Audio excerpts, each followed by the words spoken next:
Bismillah, assalamualaikum warahmatullahi wabarakatuh. Alhamdulillah, wassalatu wassalamu ala rasulillah. Wa ba'd. Ada sebagian orang yang mengatakan, saya sudah capek berdoa. Saya sudah lelah. Bertahun-tahun saya meminta, tahun-tahun saya berdoa tapi belum terkabul juga. Ada juga sebagian orang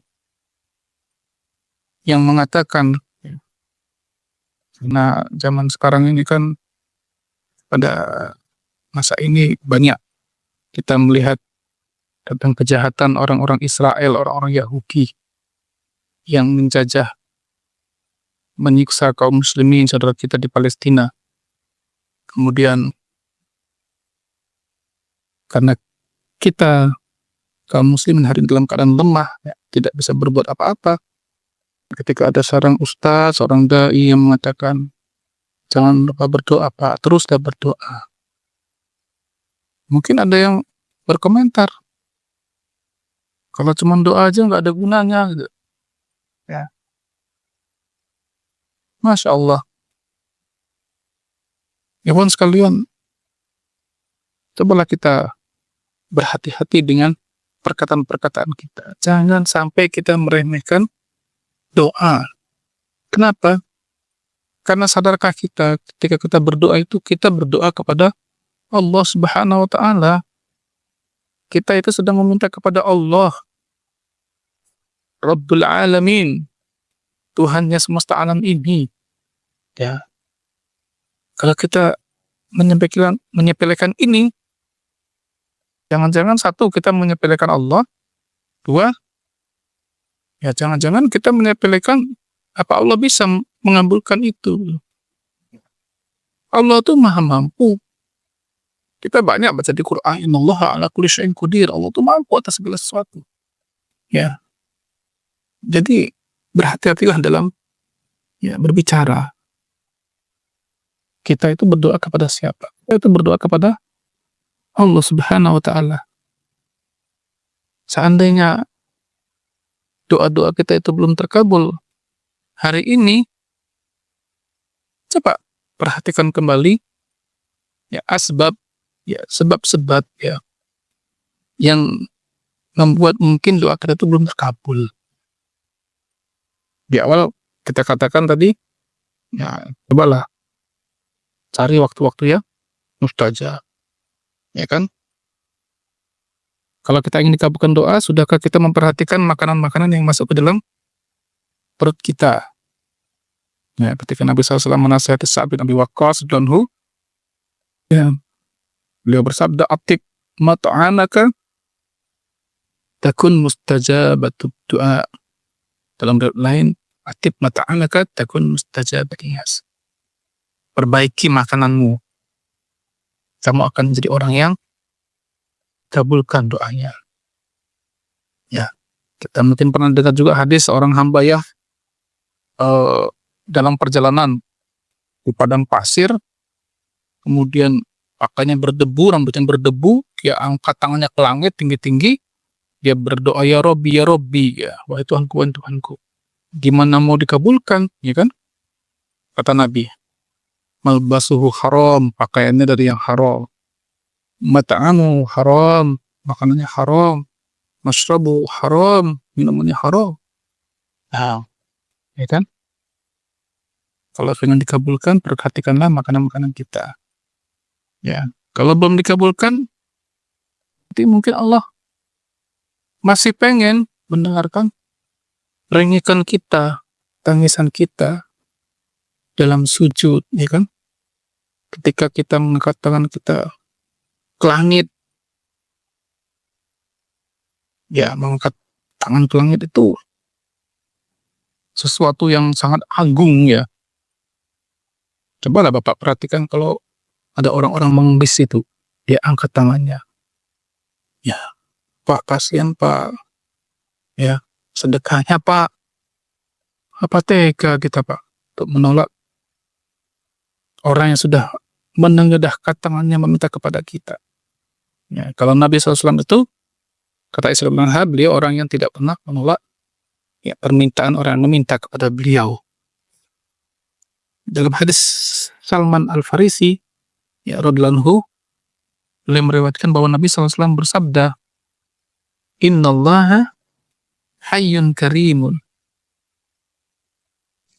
Sesungguhnya Allah itu maha pemalu dan maha pemurah.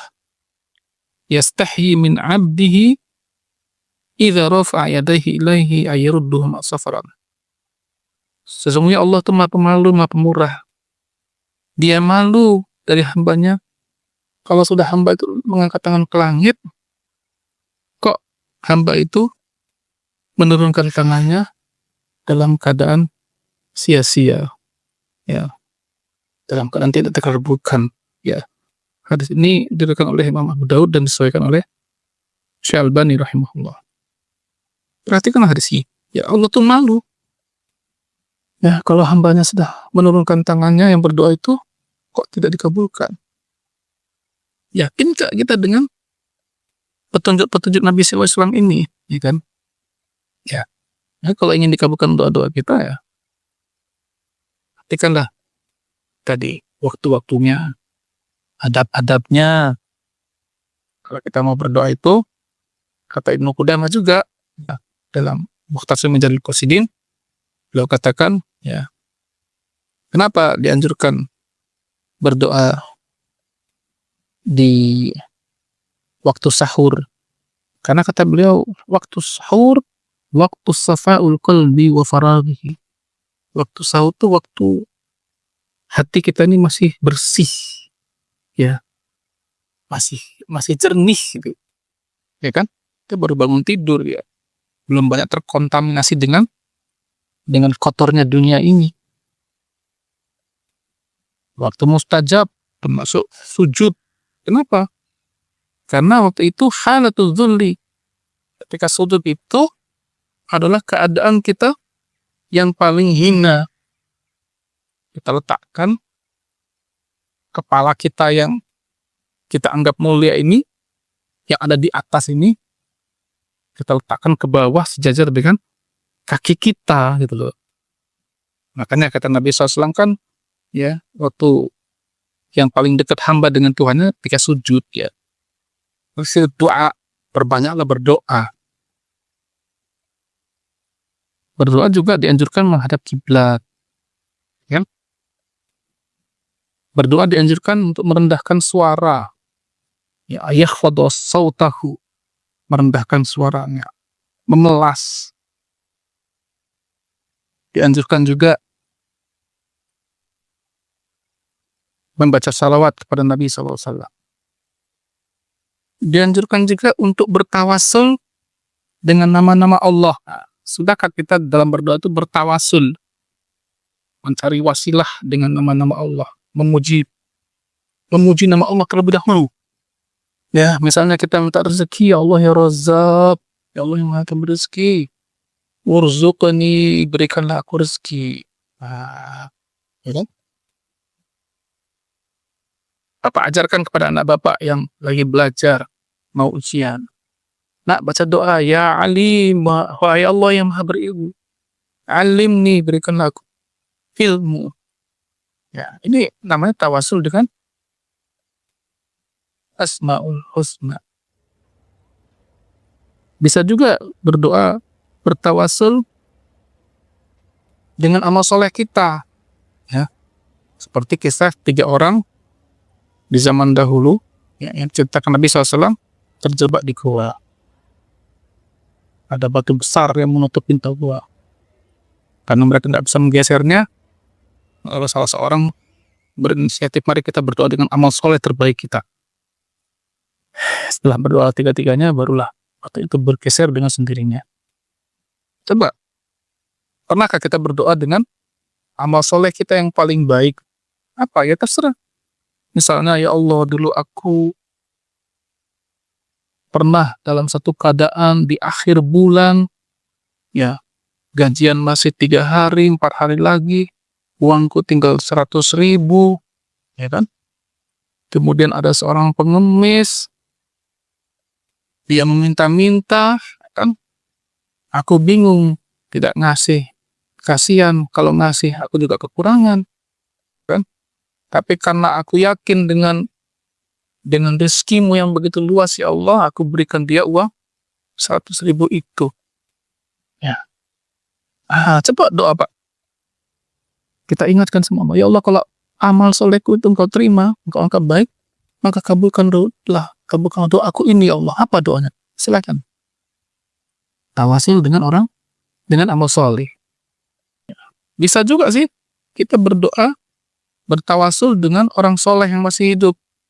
Maksudnya apa? Maksudnya kita minta didoakan. Karena kita sudah sering berdoa sendiri, kok belum dikabulkan, datang ke rumah orang soleh, Pak. Rumah seorang ustadz, ya, seorang tokoh agama, sampaikan hajat kita, Pak, tolong doakan. Dan ibu saya sakit misalnya, atau siapa yang sakit, ekonomi saya susah. Siapa tahu dari doa orang itu akan terkabullah hajat kita, gitu. Di berhusnuzon kepada Allah, berprasangka kepada Allah dalam doa-doa kita. Carilah berbagai macam sebab yang bisa kabulnya doa-doa yang kita panjatkan kepada Allah. Doa-doa yang kita panjatkan kepada Allah.